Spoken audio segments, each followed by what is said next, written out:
Eğer vizeniz yoksa vize almanız gerekiyor mantıklı olarak. Vize.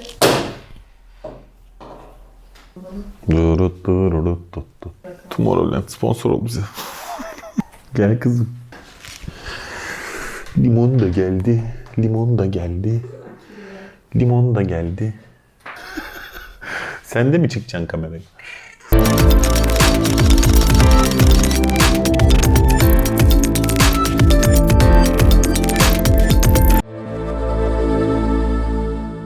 Herkese merhaba, ben Eren Aşaş. Öncelikle şu anda kendimi manyak gibi hissettiğimi söylemek istiyorum. Çünkü kameranın karşısına geçmeye çok alışık bir insan değilim. Hayatım boyunca kendimi çok çeken bir insan olmadım. Daha çok çevremde gördüklerimi çekmekten keyif alırım. O yüzden şu anda kameranın karşısına geçmek gerçekten benim için farklı bir duygu, enteresan. Gezmeyi, tozmayı, etkinliklere, festivallere, konserlere katılmayı çok seviyorum. Yurt içinde ve yurt dışında pek çok etkinlik, konser ve festivallere katıldım. Bunlara katıldığım zamanlarda çevremden çok fazla sorular aldım. Bu sorular, abi nasıl yapıyorsunuz, nasıl gidiyorsunuz, nasıl organize ettiniz ve en önemli soru olan ne kadara patladı? Yani kaç para harcadınız? Totalde size ne kadara mal oldu? Bu soruyu çok fazla aldığım için ve organizasyonları yaparken, etkinlikleri, festivalleri vesairelere gitmeyi planlarken şöyle bir sıkıntımız oldu. Hiçbir yerde çok etraflıca bir kaynak bulamadık. Yani bulduğumuz kaynaklar ya kalacağımız yerlerle alakalıydı, ya ulaşımla alakalıydı, ya festivalle alakalıydı. Bunların hepsinin bir arada olduğu bir kaynak bulamadık. Özellikle YouTube'da böyle bir içeriğin eksikliğini gördüğümüzden dolayı bu içeriği biz hazırlayalım dedik. Bu videoda ne olacak? İzlemediyseniz ilk video, hemen yukarıdaki kartta onu görebilirsiniz. O videoda yaşadıklarımızı nasıl yaşadık, nasıl planladık ve bunları planlarken nelere dikkat etmemiz gerekiyor ve aşağı yukarı ne kadar para harcadık bundan bahsedeceğiz. İlk olarak gittiğimiz festivalden bahsedeyim. Pek çoğunuzun bildiği bir festival. Bilmeyenler için de kısa bir özet geçeyim. Tomorrowland dünyadaki en büyük elektronik müzik festivallerinden bir tanesi. Dünyanın her yerinden yüz binlerce insan katılıyor her sene bu festivale. Dünya üzerindeki her tarzın en iyi DJ'lerini burada bulabiliyorsunuz. Çünkü 17 tane farklı sahne var ve bu 17 farklı sahnede de farklı tarzlarda DJ'ler çıkıyor. 3 gün boyunca inanılmaz bir deneyime imza atıyorsunuz. Bunlardan daha detaylı şekilde bahsedeceğim. Festival Belçika'da, Belçika'nın Antwerp şehrinin Boom kasabasında çok büyük bir alan üzerinde yapılıyor. 2005 yılından beri aynı alan üzerinde yapılıyor. Şimdi festivale gitmek için neler yapmanız gerekiyor? Planlamaya nereden başlamanız gerekiyor? İlk olarak vizeniz olmalı. Çünkü Belçika'ya gitmeniz gerektiği için Schengen vizesi şart. Schengen vizesini isterseniz direkt konsolosluğa başvurup oradan alabiliyorsunuz. Ya da vize başvuru işlemleri konusunda yardımcı olan merkezler var. İnternete yazdığınızda bunu çok rahat bulabiliyorsunuz. Bunlara başvurduğunuzda hangi evrakların gerektiğini vesaireyi sizi detaylı şekilde bilgilendirip yönlendiriyorlar. Vize ücretinin yanılmıyorsam 80 euro olması gerekiyor en güncel haliyle. Vize işlemini hallettikten sonra da İkinci aşama bilet almanız gerekiyor. Şimdi bilet alma aşaması biraz meşakkatli. Bundan biraz detaylı bahsedeceğim. Bilet almak için yapmanız gerekenler ilk olarak tomorrowland.com adresine girdiğinizde oradan bir hesap oluşturuyorsunuz. Bilet alımının iki aşaması var. Birincisi Ocak sonunda gerçekleştirilen ön satış süreci. İkincisi Şubat başında gerçekleştirilen dünya çapındaki Worldwide Ticket Sale diye geçen bilet satışı. Burada ön satıştan şansınızı denersiniz. Eğer olmadığı takdirde normal diğerinden yapabilirsiniz. Bilet alma süreci çok zor. 2020 yılı için 5-10 dakika içerisinde bütün biletler tükendi. Dolayısıyla bilet alamadığınızda ne oluyor? İkinci el satış yapan siteler var. Biz geçen yıl festivale gittiğimizde biletimizi oradan aldık. Gayet sorunsuz şekilde aldık ve kullanabildik. Hiçbir problem yaşamadık. Bunun ne gibi bir dezavantajı var? Tabii ki ikinci ele düştüğü anda fiyatlar neredeyse 2 katına kadar çıkabiliyor. Buna da hazırlıklı olun. Biletlerden bahsetmek gerekirse iki farklı bilet var. Bir Regular Pass, ikincisi Comfort Pass. Regular Pass bildiğiniz düz bilet. Comfort Pass de VIP denilebilir. Şöyle Comfort Pass aldığınızda size ne sunuyor? Diğerinden farklı olarak. Ana sahne yani main stage ve 4 sahne daha içerisinde VIP alanları var. Bu alanlara giriş sunuyor. Yani içeride herhangi bir hizmet sunmuyor. Sadece bu alanlara girişinizi sağlıyor bu bilet. Onun dışında içeride harcadıklarınız vesaireler hepsi ekstra. Onun dışında biletler şu şekilde her biletin comfort'ı ve regular'ı var. İsterseniz günlük bilet alabiliyorsunuz. 100 euro ila 200 euro arasında değişiyor bu biletler. Hafta sonu biletini almak isterseniz ön satıştan aldığınızda 249 euro, normal satıştan aldığınızda da 299 euroya euroya tekabül ediyor. Comfort hafta sonu bileti de pre-sale'den alırsanız 440 euro. Eğer normal satıştan alırsanız 510 euroya tekabül ediyor. Bu fiyatlara bu biletleri alabiliyorsunuz. Bilginiz olsun. Festivalin bir de Dreamville adı verilen konaklama alanı var. Konaklama alanından kastım şu, çok büyük bir alan. Neredeyse festival alanı kadar. Buradaki paketler de şu şekilde. En uygun paket size sadece çadır kurmak için alan verirken fiyat arttıkça size sunulan hizmetin kalitesi de artıyor. Size kendileri çadır ve şişme yatak veriyorlar. Fiyat arttıkça bu bir kabine dönüşüyor. Belli bir noktada kabin içinde prizler, USB'ler vesaireler oluyor. Gitgide arttıkça kendi tuvaletiniz vesaireniz oluyor. Ve en son noktada Mansion adı verilen 5 yatak odalı 10 kişinin konaklayabildiği, kendi içinde jacuzzi'sinden hizmet görevlisine kadar yer verilen en lüks hizmete kadar gidiyor. Bunun fiyatını sitede bulamıyorsunuz. Mail attığınızda dönüş yapıyorlar. Biz bunu sadece meraktan sorduğumuzda 44.000 Euro'dan başlayan bir fiyattan bahsediyorlardı ve bunun içinde festival bileti dahil değildi. Böyle bir hizmette sunabiliyorlar dilediğiniz takdirde. Onun dışında Global Journey adı verilen paket seçenekleri de var. Bunun içerisinde yolculuk, konaklama, ara ulaşımlar vesaireler hepsi içinde. Belli ülkelerden otobüsle, trenle de gidilebildiği gibi bizim ülkemizden yalnızca uçakla gidilebiliyor. O da şu şekilde: İstanbul'dan önce Fransa'ya uçuyorsunuz. Sonra Fransa'dan Tomorrowland uçağına biniyorsunuz. Yani bu uçak komple Tomorrowland kaplamalarıyla kaplanmış şekilde ve sadece Tomorrowland'e giden yolcuları barındırıyor. Herkes partilemeye direkt oradan başlıyor. Direkt uçağın içinde DJ çalıyor vesaire gibi inanılmaz bir deneyim olduğu söyleniyor. Bu paketleri de fiyatlarına internet sitesinden bakabilirsiniz. Çünkü söylediğim gibi çok detaylı. Nerede kalmak istediğinize göre, otelde mi, çadırda mı kalmak istiyorsunuz, nasıl bir ulaşım sağlıyorsunuz vesaire, bunların hepsine göre fiyatlar değişkenlik gösteriyor. Ama biz en basic olandan bahsederken bu hizmetlerden de kısaca bahsediyoruz. Kendi başınıza ulaşım sağladığınızı düşünelim. Yani şu şekilde İstanbul'dan uçağa binip Belçika'ya uçtunuz. Biz Brüksel'e uçtuk. İstanbul'dan Brüksel'e gittikten sonra oradan direkt trenle Antwerp'e geçebiliyorsunuz. Festival alanına kalacaksanız direkt Antwerp'ten de Boom kasabasına trenle geçebiliyorsunuz. Festivalin yapıldığı Boom kasabası ve yakınlarında o tarihte kalacak yer bulmak inanın imkansız gibi bir şey. İnsanlar evlerinin bahçesine çadır kurup çadırın sadece bir günlüğünü 800 TL'den kiralıyorlar Airbnb üzerinden. Onlar için de inanılmaz bir pazar. Dolayısıyla biz Boom'da kalmayı tercih etmedik. Antwerp'te kaldık. Antwerp'te Airbnb üzerinden bulduğumuz bir evde kaldık. Böyle bir şey yapmayı tercih ederseniz siz de kesinlikle Antwerp şehir merkezindeki tren istasyonuna yakın olmasına dikkat edin. Çünkü her gün oradan gidip geleceksiniz. Festival alanına Antwerp'ten gidip geleceksiniz eğer, en mantıklı gidiş geliş yolu tren olacaktır. Trenle gidiş 6 euro, gidiş dönüş bileti 12 euroya tekabül ediyor. 3 gün bunu yaptığınızda size 36 euro gibi bir maliyeti oluyor. Kalabalıksanız ya da derseniz ki biz bu şekilde değil de daha rahat gitmek istiyoruz, taksiyle gittiğiniz takdirde 50 ila 60 euro arasında bir fiyatı var Antwerp ile Boom kasabasının arasının. Bunu da hemen ekstra bilgi olarak sıkıştıralım. Boom'a indikten sonra festival alanına yaklaşık bir 20 dakikalık yürüme alanınız var. Çünkü bütün yolları kapadıkları için hiçbir şekilde bir ulaşım aracı kullanamıyorsunuz. Sadece yürümeniz gerekiyor.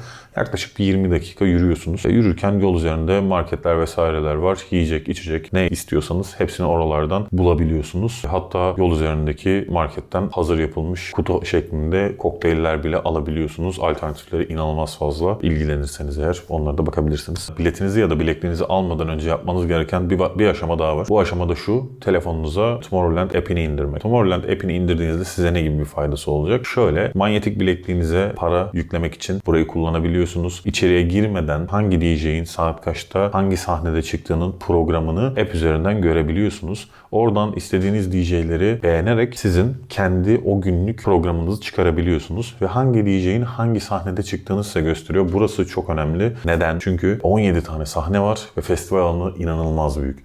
Dolayısıyla hangi DJ hangi sahnede çıkıyor ve o sahneyi nasıl bulursunuz?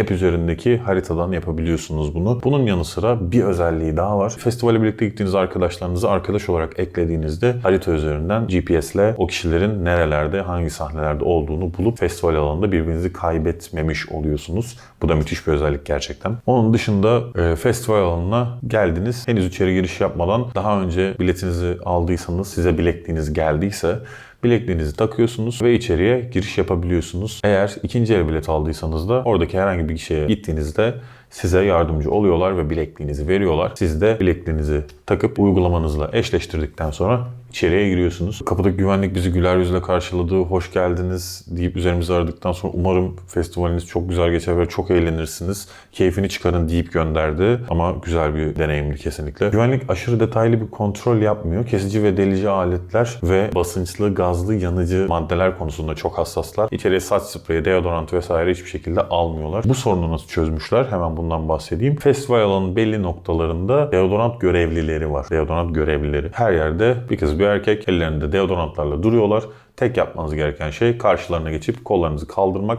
Onlar koltuk altlarınıza ve istediğiniz her yerinize deodorant sıkıyorlar. Böyle bir olay. İçeri girdiğinizde kullanacağınız para birimi Tomorrowland'e has bir para birimi.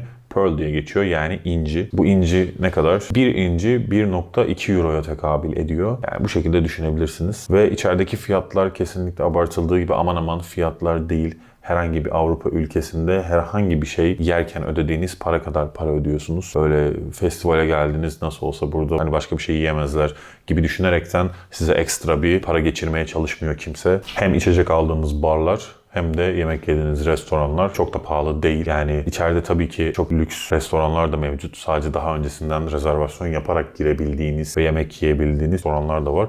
Ama bunların dışında yemek yiyebildiğiniz fast food alanları ve onun dışında içecek alabildiğiniz barlar var. Bunlardan alacağınız şeyler çok ekstrem olmadığı sürece normal fiyatlar. Fast food alanından aldığınız yiyecekler dışarıda McDonald's'tan aldığınız fiyatla neredeyse aynı. Çok da bir farklı değil. Onun dışında içecek fiyatları da neredeyse İstanbul'da dışarı çıktığınızda içtiğiniz şeylerle aynı fiyat. Dolayısıyla içeride çok aşırı bir para harcamak gibi bir durumunuz söz konusu değil. Her türlü çok uygun fiyata hayatta kalabiliyorsunuz. Onun dışında içeride Tomorrowland'ın marketi var ve alışveriş yapabileceğiniz alanları var. Kuaförleri var, makyaj yapma alanları var. Aklınıza gelebilecek her şeyi festival alanında bulabiliyorsunuz.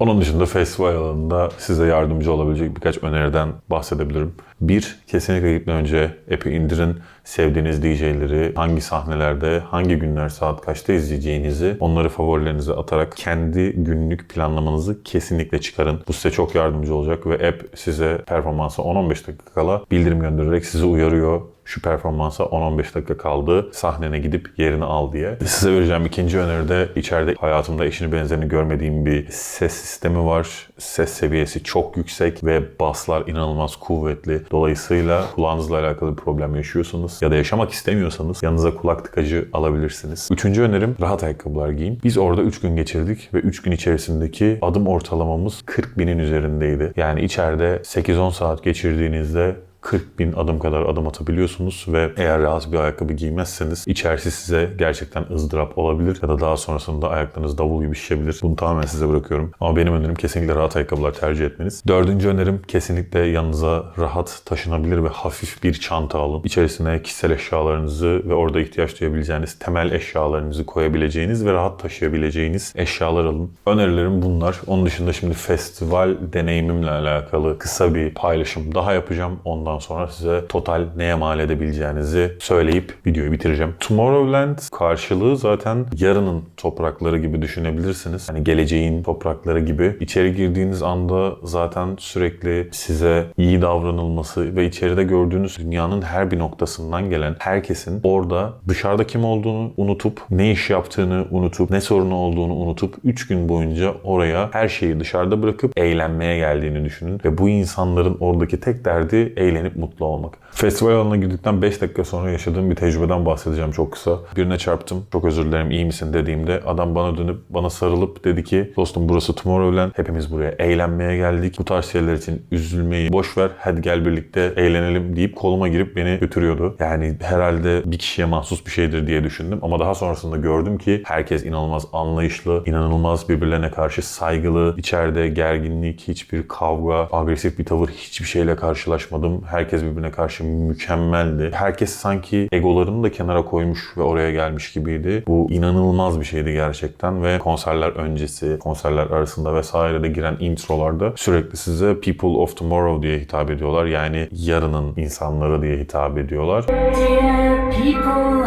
of tomorrow. ve çok enteresan bir kafa. Yani oraya girdiğinizde o algı, o yaklaşım sizi içine alıyor ve farklı, anlatamam yani, kesinlikle tecrübe edilmesi gereken bir şey. Daha öncesinde iyi festivallere, iyi etkinliklere gittiğimi düşünüyordum. Ama orayı gördükten sonra gerçekten dedim ki daha iyisi kesinlikle yapılamaz. Yani hiçbir eksik nokta göremedim. Bu festival, düşünün ki tuvaletlerine bile DJ koymuş ve tuvaletlerde bile DJ çalıyor. Yani herhangi bir yerde çalan bir müziğin aktarıldığı tuvaletten bahsetmiyorum. Tuvalete girdiğiniz bildiğiniz tuvalet, kabinler, pisuvar vesaire. Arkanızı bir dönüyorsunuz. Orada bir tane DJ var. Tuvaletteyken sıkılmaman için senin için müzik yapıyor. Kabinler, pisuvarlar, yine kabinler ve DJ.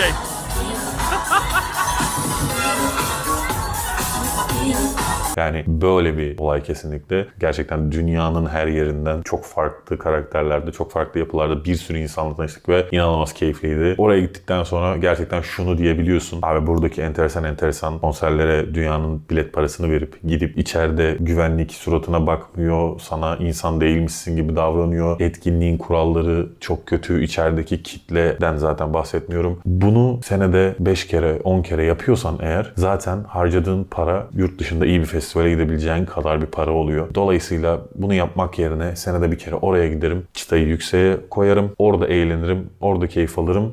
Orada devam ederim. Buradakilere de ihtiyaç duymam diyebiliyorsun ve diyebilirsiniz. Gidip gördükten sonra emin olun gerçekten bunu diyeceksiniz. Şimdi geldik videonun en önemli kısmına, yani totalde bütün bunlar kaça mal oldu? Biz geçen sene hem tecrübesizliğimizden hem de pek çok konuda geç karar vermemizden dolayı maliyeti bir tık arttırmıştık. Fakat bu bize ders oldu ve bu tecrübelerimiz ışığında bu sene çok daha iyi bir planlama yaptık. Bu sene yaptığımız o planlamayı sizinle paylaşacağım.